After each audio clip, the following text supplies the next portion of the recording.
आज हैं हम गंगा सागर। हमारे साथ हैं डॉक्टर दिनेश उपाध्याय जी। वो बताएंगे इस मंदिर की महिमा के बारे में कुछ। हाँ जी डॉक्टर साहब। आज गंगा दशहरा का शुभ पर्व है। पूरे राष्ट्र को गंगा दशहरा की शुभकामनाएं।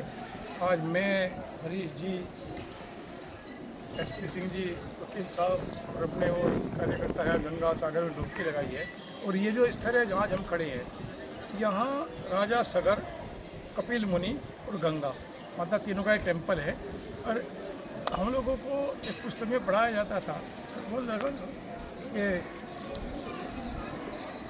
60,000 पुरखे अच्छा। राजा सगर के यहाँ कपिल मुनि के श्राप से डेड हो गए थे। और वे यहाँ पड़े थे सब के सब। उनकी गति नहीं हुई थी, पीढ़ी बीतती चली गई। उनके कुल में राजा भगीरथ हुए।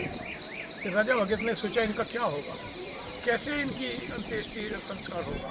फिर उन्होंने बताया कि गंगा अगर आ जाए तो इनकी गति हो जाएगी, पवित्र हो जाएगी। तो गंगा यहाँ थी नहीं, सागर था लेकिन गंगा नहीं थी। फिर वो गए और पूजा करी। पूजा करने के बाद गंगा ने स्वीकार तो दी कि मैं चलने को तैयार हूँ, लेकिन मेरे वेग को संभालेगा कौन? तुम शिव से कहो अगर अपनी जटा में रोक कर एक धार छोड़े तो मैं चलने को तैयार हूँ। फिर शिव की पूजा की लंबे सालों तक। अच्छा। शिव तैयार हुए कि नहीं ठीक है, तुम गंगा को कहो आए और मेरे सिर में धारण करे, मैं एक धार छोड़ दूंगा, वो साथ लेकर के जाना।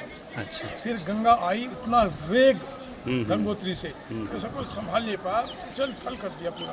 फिर शिव ने उनको जटा में धारण करके एक धार छोड़ी।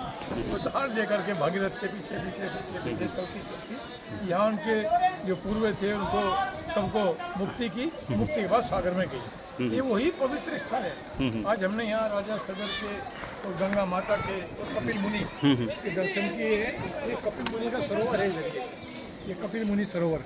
अच्छा। यहाँ कपिल मुनि का आश्रम था, शासन करते थे, लेकिन बस उन्होंने कुछ लोगों की गलती की वजह से वो श्राप दिया। उस श्राप को फिर पालन करने के लिए राजा भगीरथ, इसीलिए गंगा का एक दूसरा नाम भगीरथी भी है। अच्छा। अच्छा। उसको अच्छा। भगीरथी भी कहते हैं। ये पवित्र स्थल है। अच्छा। अच्छा। इसलिए हमारा परम सौभाग्य है आप सभी का कि आज गंगा के अंदर, गंगा दशहरा के अंदर यहाँ हमने इसमें सागर में डुबकी लगाई है। एक पुरानी कहावत भी है, सारे तीर्थ बार बार गंगा सागर एक बार। तो क्या मैंने तो 2 बार किया, एक बार पहले आता एक बार राजा आया है। इसलिए पुनः सभी को गंगा दशहरा की शुभकामनाएं। अच्छा डॉक्टर साहब, एक चीज़ और बताइए, यहाँ आया कैसे जाए?